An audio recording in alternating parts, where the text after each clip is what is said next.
Welcome back to the Not My Weekend podcast. Today we are officially talking about the Tour Survival Guide tour that we did in 2019. This is the last Not My Weekend tour that was successfully achieved before a kind of something or other, yeah, some sort of global health crisis. Yeah, it wasn't good. It wasn't good for anybody. I remember Sterling, our friend Sterling from the formerly of the band The Happy All Right, and currently under the artist name Boy Don't Cry. He had a tour booked with our other friend Northbound. Go check out all their songs.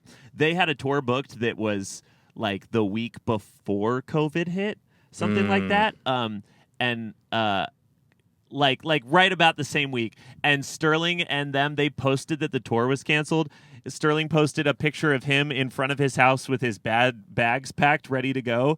And it was like, I walked outside and there was a global health crisis. And there was. So good. There was. He had to walk right back inside after that and stay there for months. And stay there. All right. We're talking about the Tour Survival Guide tour. Aren't you so excited? Yeah. Aren't you so excited that you're here? It's so exciting. You should be excited. You should be excited because it's so exciting. So last time we talked about making our cover songs, and in the weeks prior to that, we were talking about our other tours. I wanted to talk about making the Jonas Brothers Sucker cover because we were playing it on the Tour Survival Guide tour. So yeah, this was kind of our last time where there wasn't any question what we were going to play in our set because we just played all 7 of our songs. You know what I mean? We just played. Was it a question before that? I mean, no. I'm saying currently now we'll have to pick, but we have too many songs to put into a. If we played our entire discography, it'd be like a 2-hour set. Which, I honestly, for me, I don't know if I'd ever do a 2-hour set. I feel like when I see a headlining band, I like 90 minutes. I want from my favorite band in the world. Like the only band that I've seen play longer than 90 and have fun is Green Day, but those happen. They're legendary rock group Green Day. Like, you know what I mean? Like, yeah, you have to be of a certain stature to be able to pull that off, and even then, you can start to wear thin with people after 2 hours. I agree completely. Like, let's go home. It's like you can be like a god of popular music and still not be able to capture a crowd for upwards of 3 and 4 hours. Like one of Billy Joe Armstrong's talents is that he can do that. He has that in his repertoire to keep your attention for that long. You know what I mean? Yeah, I kind of felt that way when I saw Journey. Not to throw them under the bus again. Fuck Journey.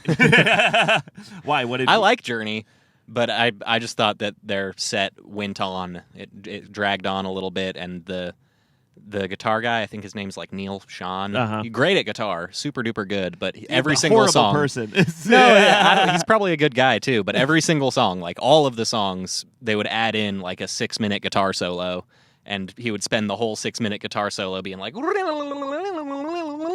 just like showing off. Yeah, that would actively piss me off. I would be. It was cool for like maybe 20 minutes. That's offensive to me personally. As a music fan, I'm such a hater. I'd be like, you suck, and I'm leaving. Like, I'd be pissed, for sure. I'm with you. It didn't suck. Like, it was super impressive, virtuosic guitar playing, like masterful guitar playing from a legend of rock. Yeah, but I guess. Just a little bit indulgent. The Tour Survival Guide tour, I was really, really excited about this.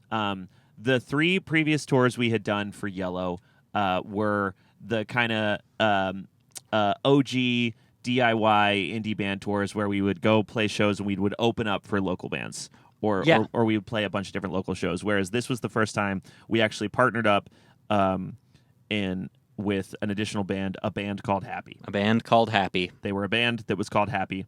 They are no longer Happy with a period at the end. They are no longer a band. It is no longer so. We have outlived them. But they had like a buzz on Twitter, and they had some cool songs. And me and the lead singer Tate Logan, who are now like really good friends and work together at Adobe, which is hilarious. Just hilarious in like a ain't life funny type of way.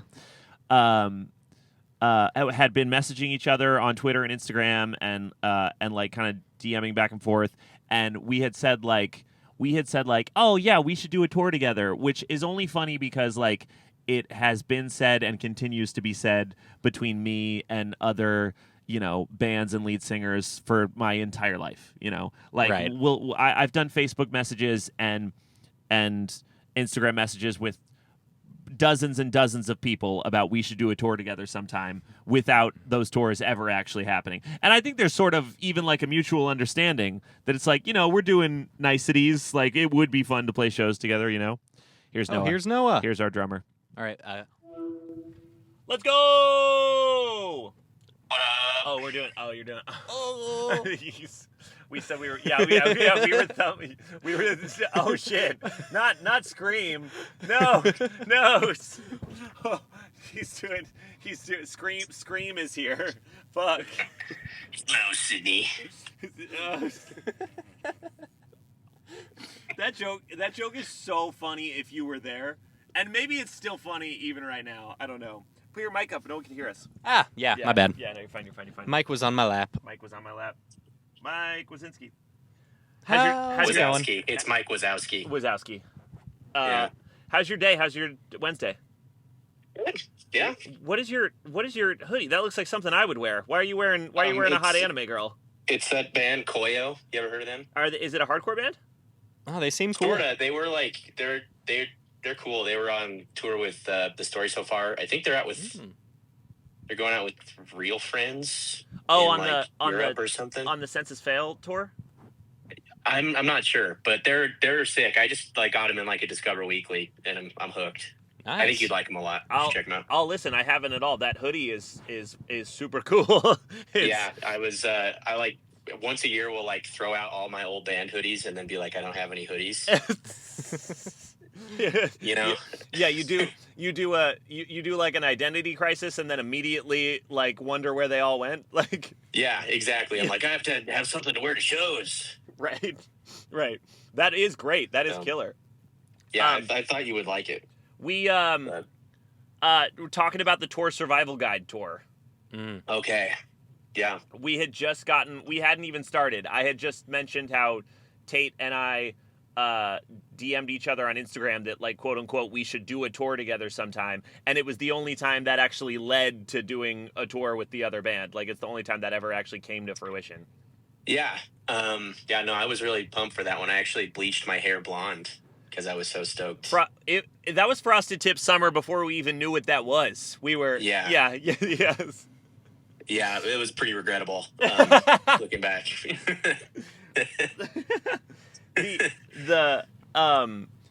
We looked good though. That was also the other thing about Tour Survival Guide. I don't know if I'm getting ahead of myself, but it was a real friend excursion. We brought 6 of us for no reason. Yeah, and really just disrupted the feng shui of the van by a lot. We were for some reason we just had one bench that was pushed way back, so it was still inconvenient to put all of our gear in the back. Yep. But then just a mattress on the floor, because we're we're just gonna sleep in the van all the time, and we're in Tennessee in the middle of June. Swampy 100-degree days. It's so stupid. Yeah, that might have been the most packed and the stinkiest. Also, that the van ever got. It's just so funny because we had nothing for Sam and Austin to do. We brought them to work for us, but there wasn't we just did a full U.S. tour with the 4 of us, and there was plenty of downtime for us. Austin was the only guy that I've ever seen go on tour that was going to do social media and video and stuff that didn't bring a camera. Which we were just just get on the iPhone, dude. But also, they were there for vibes, and the vibes were pretty good the whole time. I thought we had a lot of fun. The vibes were super fun. The vibes were good. I remember saying when Nick and I talked about the next tour a couple episodes ago, I remember saying my vibe was pretty low at the end of the next tour. But for some reason, maybe it was just because I was stoked Happy was there. But going into Tour Survival Guide and that whole time, I mean, maybe we were just outside, and I was like, this is great. We're outside. This is awesome. Definitely still had that sort of school's out feel, because we were all still in college, I think. For sure. Yeah. I was for sure. But and it was our longest run at the time. It technically was we less. would have been right graduated, We right? just graduated. We had just graduated at that It point. technically was less shows than Yellow. Okay, but we were going to a lot of places that we'd never been before, too. Places we'd never been, summer. And it was the first time we had guarantees, ever. Yeah, that was cool. All of the Yellow. Well, we probably had a couple guarantees on the Yellow tour, but there was definitely a handful of like, we'll see how many tickets the locals sell or whatever. Whereas every single one of these, I mean, there were a couple guarantees where they were like, we're going to give you each $50, but it was like a guarantee for each individual show, you know? Yeah. No, I remember like actually thinking after the Yellow tour, like at a certain level, it might be better to get the door deals with a good local band. Yeah. Because like Divided Minds kind of packed the show and we made like $400. Yeah, we mentioned which was $1 million in our pocket. It might as well have been, you know. So I know, that's so embarrassing now because I'd be like, yeah, we'll need 400 to like maintain. Thanks, like bye. No, I called my It's mom. not embarrassing. I was like, yeah. Mom, holy shit. Yeah. We were at a very different level at that point. We're doing it. That's clutch. No, that's cool. Do you one of the happiest moments, this is so funny looking back on it, one of the happiest moments of the Tour Survival Guide tour, not even on the tour, is just when I got the video from Devin Werkheiser or whatever. Oh, yeah, the early days I thought that was so Cameo. cool. Hey guys, Devin Werkheiser from Ned's Declassified here, telling you to check out Happy and Not My Weekend on the Tour Survival Guide tour, June 8th through the 22nd. Be there, babies. Yow! I know. We were like, it was like the cavemen in, like when they're acting like cavemen in Zoolander with the computer. Yes. And we were like, how did you do that, dude? Like, what the hell? Yeah, Cameo was brand new. So it was like, yes. It was like, dude, no, he's like, got to make rent now. Like, of course I'll do that video for you for $40 or whatever it was. It was 35. I was close. It was good. Inflation, I think it would be $40 now. Yeah, Tate was really excited about that, and I was really happy with that clip, and all of the, like, I think I was very, there were like, it was like Ryan Reynolds and another band that like were doing marketing like that, where I was like, oh, I should be like a marketing guy, is when I think I kind of felt that way around the next tour, because like I wanted it to be branded or whatever, and then we did the same thing between Tate and I with the Tour Survival Guide thing. So and I think there were some grand plans at the time to also like lean into that branding a little more that never came to fruition. Never came to fruition. Will you pull up the dates on your phone? Yeah. So I can keep screen recording. But no, like actually about that, I appreciate a cameo from somebody that like doesn't just read the prompt as they're turning the camera on. It's true. Yeah, he did a great job for $35. Just one cameo. Very good deal. Aside from that, and it was Riff Raff for John Dynas, our buddy's birthday. Yeah, and he just like, and to be fair, we gave him like the worst prompt ever. We said like, tell him happy birthday and chop it up is what we said. That's a bad. It's not helpful phrase to give that guy especially. And he did chop it up, but it was just like he was like started naming things that he was seeing in the room. Like one of his dogs was like up on his mini fridge. He's like, Frosty, get off the fridge, you know. And I felt it was like $80, and I felt really bad giving that to him as a birthday present. He was like, thanks. I guess I liked Riff Raff in 11th grade like everybody else did. The Devin Werkheiser was very down for the promo. He was like, all right, sure, no problem. Like he was like, you guys need like a TM or like well now this was way before he was doing a blowjob podcast or whatever it is they do, you know what I mean? You never watched that podcast? I've watched clips of it. I haven't have you? Yeah, I've watched several episodes of that podcast. I think it's good. I like a rewatch podcast. I like it conceptually. I think that they're fun personalities. Okay, word. True. It's probably funny. I've just seen the clip about them like talking about how they were having sex with each other. Like, yeah, that's like the one that went big and made everyone feel weird. Yeah, word. I'm kind of waiting for that episode of this podcast when we finally, and I mean, it's pretty like, some of it's pretty fresh trauma, but like getting into how we've all connected over the years in various ways. Dude, there's too many. Timmy Toot Toots just like in the corner, just like, that's wild, guys. I was on set for one episode. Timmy Toot Toots. Yeah, he's just like in the corner. She's like, "Yeah, do you remember Timmy Toot Toot when you and I were like hooking up?" And oh God, you know how often I like am thankful that we're not those guys. Like, just before moving to LA, I didn't know bands like hooked up with a bunch of people together, and now there's a lot of that. Well, to be fair, like the thought just never crossed our minds. I know. Not to say that we're like the best people in the world. But yeah, like, we just never. I don't think we ever thought we would have a chance to even. Yeah. Like, there was never a vibe after a show where enough people were like stoked on it. I don't not that stoked. But if they were, we'd be like, all right, we'll see you later. Bye. Yeah, I hope you have a nice night. We'd be like, Ed's pissed. Yeah. Noah's pissed. Yeah, word.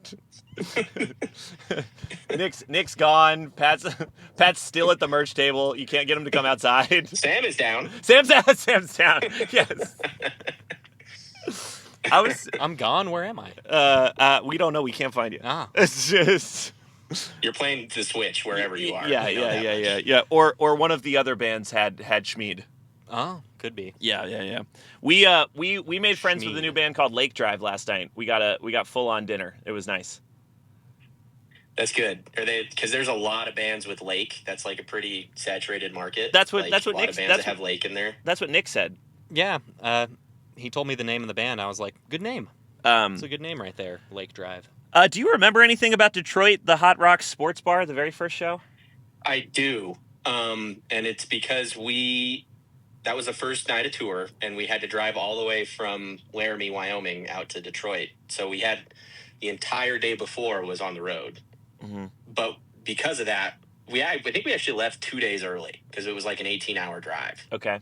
But we ended up just kind of hammering, and we got to Detroit like at 5 p.m. or something, like the night before the first show. Okay.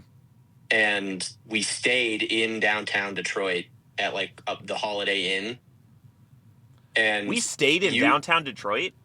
We did. But there was like a parking garage for the van. So like, that was an issue. But we, I don't know if it was downtown. It was in like a city part of the city. And you and Ed stayed in the room because you guys were both girlfriend guys at the time, I think. Uh-huh. And the rest of us all went out, and we like lost Sam. What? Nick, do you remember this? We went out drinking. That does kind of ring a bell. We lost Sam in Detroit. That was like a running joke for like on the tour. What? No. What? Yeah, and it was like, yeah. I mean, we like had met somebody at a bar, and then we like told them we were a band, and like they bought us drinks, and then it was kind of like we had too much. We overserved ourselves for sure. But like Sam was gone for like an hour, and I remember having like Nick and Austin and I were like coming up with a plan to try to find him. And I don't remember how we reconnected with him. I just remember like getting back into the hotel room, and like we had 6 guys, and we like had 3 to a bed. So I just remember like sleeping in between you and Nick, I think, on one of the beds. But yeah, that was like a really bad choice. Like, don't do that if you're going to play 15 shows. Like, just go, yeah, like the one night we have to rest before we go play, like, let's just go get hammered. Before we had even started, before we'd done anything. That's crazy. Yeah. And I think he probably just like we left and went somewhere else and then didn't know where we left him. So I think he was fine the whole time. But that was I wonder if my he first remembers impression of that. And then the next day, we discovered at soundcheck that I left the floor tom legs at home. Oh my god! Yeah. Oh my god! It was that was a dark day. Wow. It would be funnier now because we've done enough of that it would be like. We just like wouldn't be as upset if it happened now because we'd be like, yeah, it's another thing. But at the time, Noah and I were like, fuck. What are we going to do? We had all day to figure that out. Yeah. We actually had 2 days of travel. Yeah, we did. At some point, like, during business hours, stop off at a Guitar Center and buy floor tom legs. But this was at, like, 6:30 p.m. Yeah. like we're playing at like 9, and like we did find a music shop that was open eventually, and I had to like put a bunch of gaff tape. They were the right size, so I had to like put a bunch of gaff tape on there just to like hold it up and lock them in. Yeah, we drove over there, I think, but they were closing at 7:00, and we bought 3 floor tom legs from them. It's so stupid. Yeah, they were, total like, because the whole time we're like, we're a touring band. Yeah, I know. Like,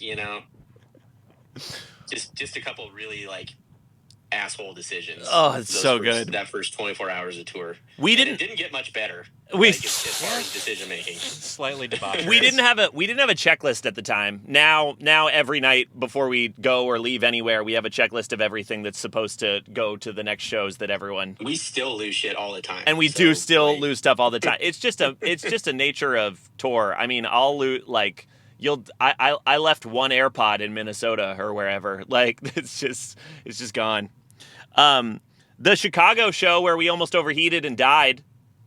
Yeah, that was crazy. That was crazy. That was a good show. We've always had good shows in Chicago. There was like a line for everyone to see us, and to see Happy, and like we didn't really know at that point. We didn't really know if like that was going to be the vibe of the shows. So the fact that was true for like any of them was clutch, and then that was true again when we were just in Chicago like a few months ago. So the real lesson there is that Chicago's just awesome. Honestly, yeah. No, that was fun, and like just Happy in general. I think that was like they had a very good vibe and aesthetic, like as a band. I think. Yeah, I mean, a lot of people seem to be into. Yeah, I mean, people at that time. People were coming just straight from Twitter to the shows, which is wild. We made a lot of sense.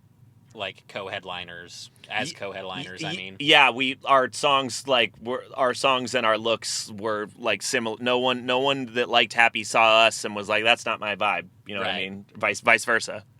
Yeah.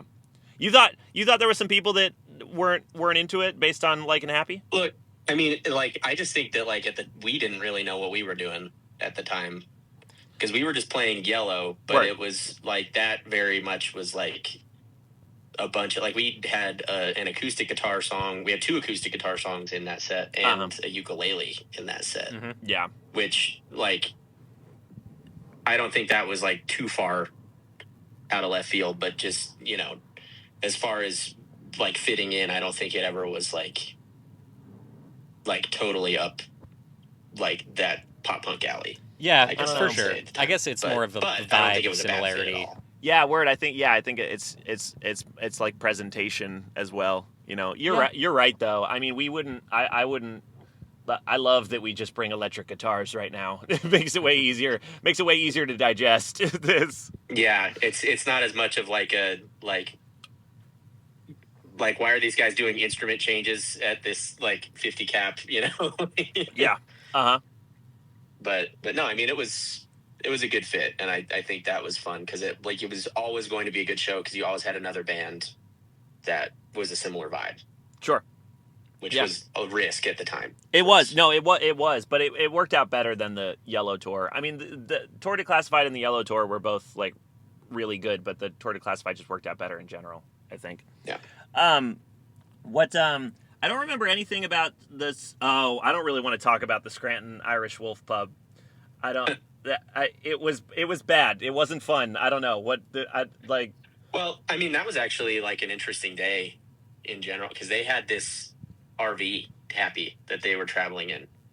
Oh, that was the day the RV broke. Like, had beds for everybody and like it fit all their gear and stuff. Just like third day just took a huge shit. Never do an RV. Don't do an RV if you're just do van or a rented thing. RV's tough. Yeah, so I feel like they like have a completely different view of this tour probably because of how that all transpired. Tate was supposed to FaceTime me to be on it and he missed it. So we'll see. Busy guy. That's what I said. No, but that was the first show where I felt like we all got to hang out because of that. Because like they were stranded, and we had a hotel, and it was like a motel or something. But we like all got to kind of go out, and they were like gonna have to maybe go home because of that. they at one point did go home and dropped it off, right? They only missed one show. They missed like Louisville, Kentucky, because they had to like go all the way back to South Carolina, ditch the RV, and then get a like a rental van that was just like a cargo van. I don't think it had much seating or anything in it. I remember. But they they got like pulled over by the cops, and they like yanked them out of the van and tried to search it and stuff. And like, very different experience from what we were going through. But. Yeah, I remember because we played Louisville, Kentucky without them. Like for people that were there to see them, and we won them over with our Metro station cover. And then played the rest of our set, and it was like literally all people there to see Happy. Like, and we busted out Smoko by the Chats that night. No, not that at the Louisville night.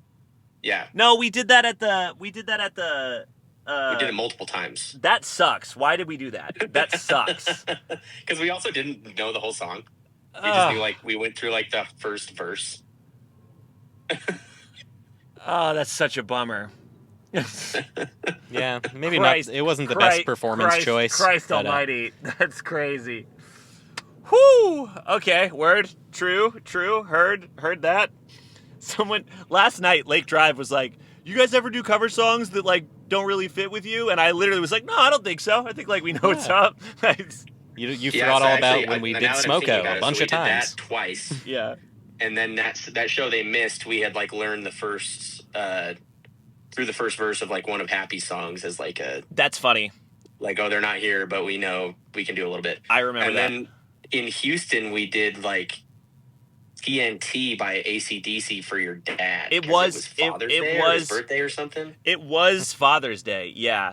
And I had to do it an octave lower because the AC/DC song is like it's no, I mean you got the full gambit out of Not My Weekend on this tour if you saw us. Yeah, that was also like 30 seconds of that song. It's funny, like that was I think at the time I had like a vibe, and this was fun. Like I'm not saying I'm wrong for this, but like watching interviews with my other favorite bands, they would like do stuff like that all the time, or just like throw a song into the mix. Where I feel like the vibe and the culture of the bands that we're friends with now are like, no, our set's on the rails. Like we can't do anything fun like that. Well, and like, I think that's just because like everybody's trying to put on like as big of a production as they can in kind of like a limited capacity. Yeah. Because of the venues that you have to play, like the sizes. And so you're not obviously traveling, or most people aren't going with like production or anything, but like you want to sound as like really tight and huge as you can. And like, it's tough to work that out, especially if you're just like we weren't like, oh yeah, we're going to be able to pick that up and learn that without practicing it. Like that would have been really tough. Yeah. You know? I had fun at that Houston show. That was like, we've had like tricky-ish Houston shows over the course of our career, but that was a good one. Like people were there and singing and stuff for sure. And it was like a hurricane almost. It was torrential downpour. Yeah, but there were a couple people that came out that knew our songs at that one, and there was a good crowd the whole time. I mean, we played like we've played for like less people in Houston now that like know us better, but still it's just tough to draw a crowd there. You know what I mean? I remember that show being good. Austin, Texas at the Dirty Dog Bar when Austin was R.I.P. Dirty Dog. It's gone. It's gone. It's gone. I know. We saw it gone, didn't we? Oh, man. Yeah, and that was a tough show, too, because Austin was on stage in a cowboy hat and his underwear for some reason. Well, so we went to Coyote Ugly down the street before our set. Because I think that was one where we walked in and kind of got the vibe, and we're like, it's not going to be a big show. Right. Because we was just us two, the touring bands. And the people that were there were sick, but we just kind of, we weren't even like too drunk or anything, but they had these underwear for sale there. And I think it was What Are the Odds, probably. Yeah. Was how that manifested. But there was like a stripper pole. Go-go dancers. On stage. Uh-huh. Yeah. Like a big pole. And yeah, no, regrettable. Denton at JoJo's Pizza and Omaha Drinkery, I feel like wasn't very wasn't very good vibes. I feel like those weren't big No, shows. Denton was cool. It was? That was, yeah, that's near Dallas, so there were people that traveled, like, to come hang out. I don't remember. But it was, like, in the basement at a pizza shop. That was just cool. Kind of like an unfinished basement. And my cousin smashed his finger in the door. Oh, really? I don't remember that. My Uncle Tom and Aunt Holly, who are very supportive of our band, came out to see the show. It was good. That was a good show. You're right. I completely forgot. And Dallas has always been good to us. It's like our first or second best market right now. And my cousin, who was 4 years old at the time, just smashed his littlest finger in the glass 30-pound door at this pizza place. I mean, like, you would have thought, like, the amount of pain he was in was shrieking because he's a child, and like my aunt and uncle, like, there's these, all these kids there to see the show, like wearing cool makeup and wearing cool outfits and stuff, and this poor little guy who's definitely hanging out with me is screaming bloody murder.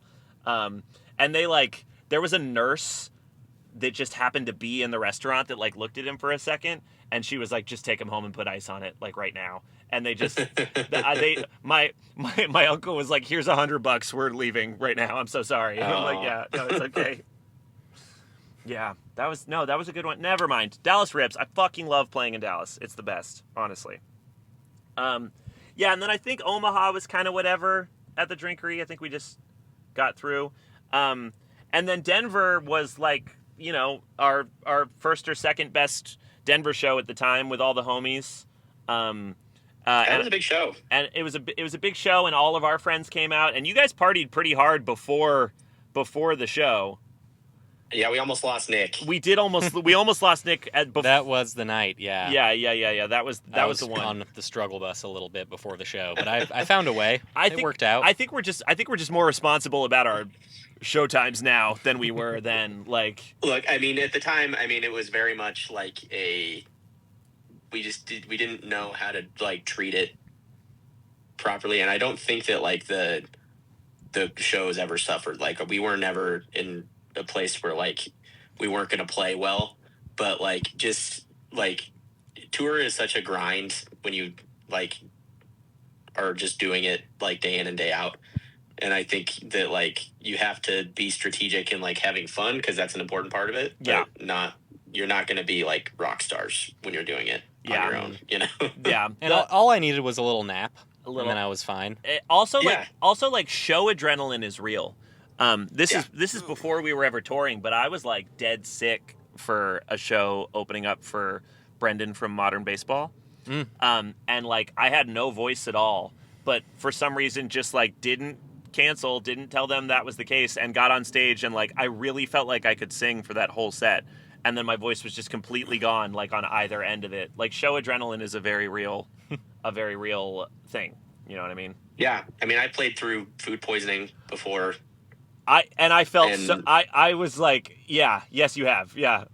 And it's like you really are. I think you're just able to kind of not think about whatever's up, you know, because you're focused on doing your thing. But like, yeah, I think it makes you feel worse though when you're done with it, because it's like, yeah, you put your body through all that. You forgot about it for 30 minutes, and then it gets so much worse. Do you remember at the Record Store show in Philadelphia was pretty good?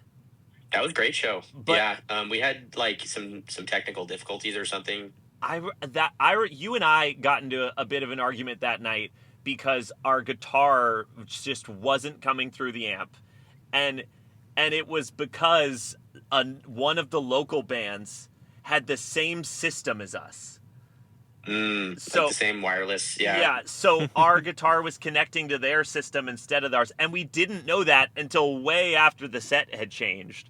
And like, I remember, again, I don't think we would like be as heated about this now, but I remember you being like, we can't like live in a world where this is possible. And I'm like, dude, we just didn't know. Like, it's not a thing. Like, that's insane. Yeah, like, that's I think insane. It was because like we were at the point where like there was something little like that happened at every show. Like, maybe not to that extent, but like, and I was like, well, it must be us just being stupid. Like, we've got to like figure our stuff out a little more. Because like our backing track setup at the time was very precarious. Like, there were a lot of things that would go wrong. But that's one of those things that while you're going through it seems like it's the end of the world. But then like when you just play enough shows, it's like you learn how to deal. Yeah. So live and learn. Likewise. Well, I don't know what else. I feel like there was a bunch of other stuff I want to talk about on the tour. I mean, that was a lot. I loved it. I had a great time. We came home and we had a big camping trip. We went out with all the boys into the mountains, and watched the sunset. And then I was in Japan like a week after that. Yeah. Summer 2019 ripped. Summer 2019 was awesome. Yeah, that was the last good one. It was. Then we were like gonna go like make another record, and we had another tour. Pretty stoked about that. And we had another tour booked for March 17th. Yeah. We did? Yeah. What was that tour? Glimmers and Late Night Drive. Glimmers. Oh, that would have. Last Night Saved My Life. Last Night Saved My Life. Yeah. And it was booked, and it was ready to go, and we were going to start practicing for it. And it was gonna start on like March 20th. It was so. And what happened next? I don't remember. Yeah, it's so funny. Oh. Yeah, you know what? Honestly, I'm glad though, because then we just didn't play any shows until the This Wildlife tour. That's not true. Basically. Yeah, he said basically. We did the whole. I was gonna say I'll do an episode where we talk about the Be Safe tour. I'll call you for that too. That was fine. That was fun. I just that was like. That just was like May 2021. Like shows were just starting to come back. It was like we were ready for them. And neither was like the country. Neither was like the United States of America. Yeah, it just wasn't the same kind of vibes. And so that was kind of a bummer. But that was like a long time to kind of get better and like get more serious and make new songs and everything. And like, no, I mean that was like their very stark division and like the times that we've had, like the eras of this band, I suppose. Yeah. Or, like, that was kind of the end of like the original phase frat boy rock band that we were. Yeah, no, it's true. No, that's absolutely true. Yeah. And then it's just like transitioning through COVID and then like what we are now, which is better, so. I'm surprised we made it. Yeah. I gotta be honest with you though, like it's because it'll be 10 years for me in the band next year. I don't think we would have made it if Nick and I hadn't moved here. Like everything that's happened for our band, not like maybe I'm giving Los Angeles too much credit, but the opportunity here is just absurd. You know what I mean? Like there's bands way worse than us that can make so much happen because you're in the right place at the right time here. You know what I mean?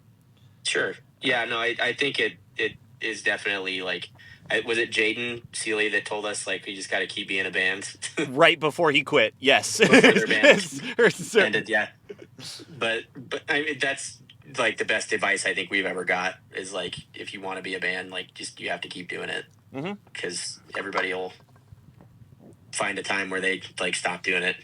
It's true. R.I.P. Sorry, No Sympathy. Yeah, I was just gonna bring that up. I saw their post. Was that today? Today. Man, just today, they announced that no more Sorry, No Sympathy. The us and Teenage Bottle Rocket, officially the only two bands out of Laramie, Wyoming. Well, I got to give them props for sure. Like anybody that hasn't listened to Sorry, No Sympathy, if you're a fan of metalcore or any type of adjacent music, go check them out. Because like they were like huge, like sort of role models for us in a lot of ways because they were just like the band from where we were that were like. They were going out and playing shows, and they did like 20-ish tours or something. I saw they were road dogs, big time. Yeah, but cool to have somebody that was like an example in your local scene that would teach you, the ropes a little bit. For sure, yeah. Before I let you go, we should talk about the river. Oh yeah, that was a great day. That was that was a good day. That was an awesome day. Again, not what I would recommend like off day on tour. Like get a bunch of your buddies out in the blistering Oklahoma heat and go tubing down a river. But us and Happy, all 9 of us on the tour or whatever it was. I guess there was 10 of us actually. We're staying at my Uncle Kendall and Kathy's house.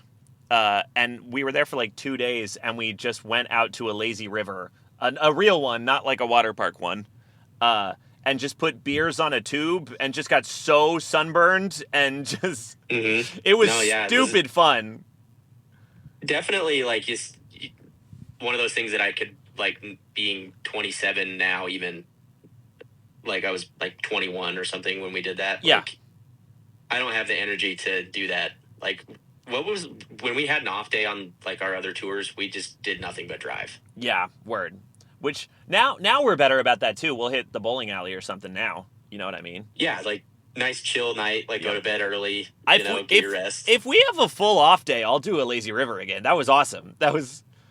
I'll for sure do that again. I think, like, the amount of near drownings that we had on that, I do have a really good like, Sam, who, by the way, like, if you bring your friends, bring a good driver. Yeah. Because Sam, he was great at selling merch, but, like, the best thing that Sam ever did for Not My Weekend was he got us out of, like, some really bad drivers. Yeah. Having to take some long shifts. Yeah, it's true. It's true. No, but I remember him on that, like, this was in the days of Jewel, and, like, he flipped his tube and was kind of, like, in some trouble, but he was holding his Jewel, like, above the water so it it didn't get wet. Yeah. And yeah, he did. Yes. Yeah, that was great. God, that's so good. No, yeah, it took us a long time to figure out the driving. I think the current system of you driving when the sun is up and me driving when the sun is down has been, like, the best version that we've ever done, for sure. By a lot. That's been working. Definitely better than, like,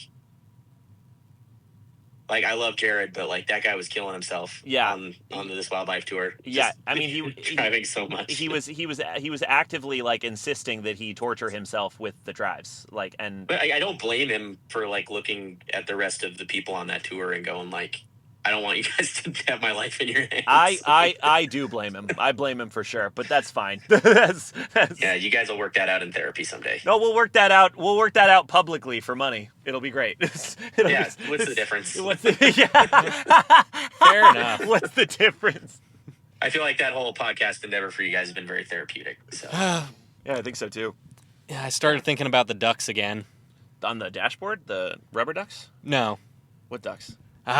I was hoping that I couldn't quite get the quote. Noah has a Sopranos shirt that he was wearing in Vegas. Yeah. That it says almost that, but it's not that.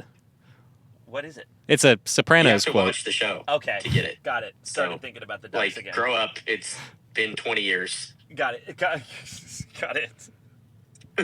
I will watch it. I should watch it. I need to.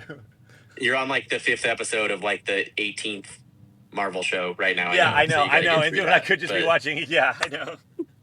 That's a good point. That's actually a good point, actually. If you're watching Daredevil Season 4, you should have watched The Sopranos by now. Yeah. Oh, that's so good. Yeah, watch it if you like good TV. It should be, Ian and I are moving again, so I gotta get that done. Don't you own that house? Yeah. Why are you moving? We're getting a bigger one. That'll do it. Are you renting that house, or you sold it? We haven't sold it, so we'll come up with a plan for that. But, like, it should be pretty easy to rent it if we do that. At what point are you guys legally married? That's a good question. I don't know. It's kind of like funny that you mentioned that, because I was watching. I Now Pronounce You Chuck and Larry. Okay. Remember that movie? I remember it. I never saw it. You never saw it? I saw that movie many times. Yeah, it's not a good representation of the LGBTQ community. I'll tell you that sure much. ain't. Right. But there's Adam Sandler and Kevin James get married. Got it. For, like, a pension benefit or something. But yeah, no, we're approaching Chuck and Larry territory here. That movie did. It thought it was very progressive. It's just like, at the time. It's just like, isn't it like a state by state thing where if you live with a girlfriend for long enough, like, or if you live with just any other person for long enough, like, legally your assets start to become I don't know about legally. I know that two brothers definitely cannot legally marry. Well, this is actually, and this goes back to the days of the territory when it was prior to statehood. But Wyoming has some pretty draconian. They call them the common law butt brothers laws. Draconian's crazy. Yeah, like you're. It's draconian because like everyone has to or something.